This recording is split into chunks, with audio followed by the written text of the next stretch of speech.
morning, guys. So we are going to read another winter story today, and this one is called The Missing Mitten Mystery. The author is Stephen Kellogg, and remember, the author is the person that writes the story. All right, so we're going to be listening for the characters in this story and also the setting. So remember, characters are the people or animals, and the setting is where the story takes place. And it could be more than one. Oscar, I lost my other mitten. That makes 5 mittens this winter. I'm in big trouble. Uh-oh, he can't keep track of his mittens, I guess.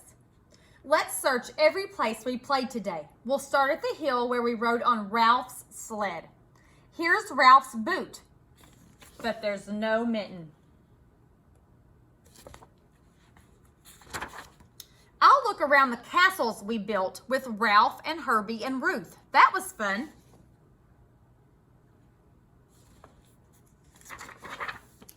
Here's Ralph's other boot and Ruth's sock and Herbie's sweater, but no mitten. Oscar, you found it! Wow, a flying mitten.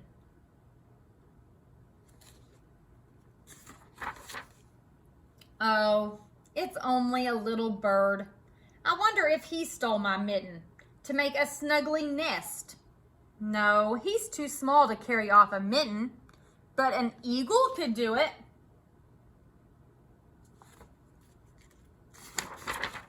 Maybe an eagle took my mitten to keep his baby's head warm.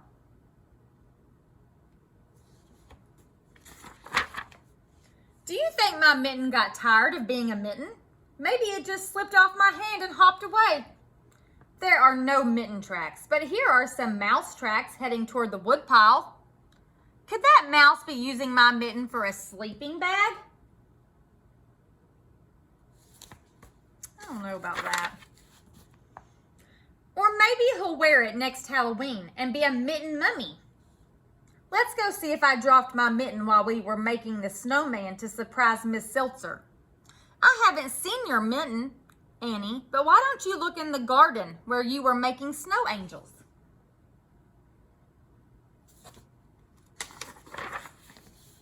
Finding missing mittens is hard work. It would be easier to grow new ones. Let's try planting the other mitten right here in the garden. Next spring, when the snow melts, a little mitten tree might sprout. Miss Seltzer and I would take good care of it all summer long. I don't think that's possible to plant a mitten tree, do you?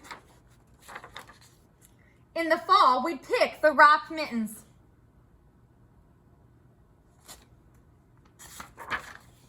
Then I'd give mittens on Christmas.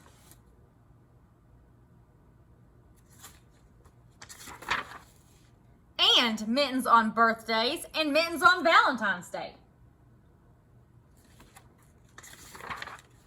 Oscar, it's getting dark and it's starting to rain. We'll never find that mitten. Come inside, Annie. I made some hot chocolate for us and I've got a biscuit for Oscar. Look, the rain is melting the snowman. But what's that spot on his chest? Gracious, your snowman has a heart.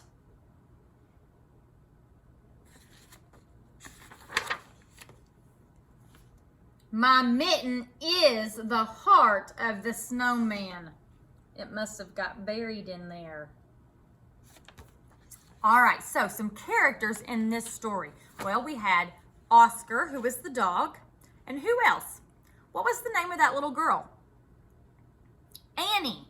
Right, so we had Oscar and Annie, who the story was mainly about, but then there were some friends that she had in the story. Ralph, Herbie, and Ruth. They talked about those characters.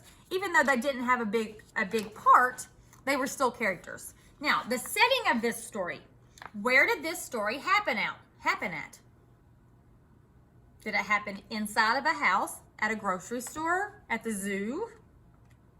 No. So we could say the setting of this story was outside in the snow at wintertime, right? because he looked all over the place outside in the forest. There was even a garden. All right, so setting, where the story happens, characters, people in the story. All right, have a good day and let me know if you all need help.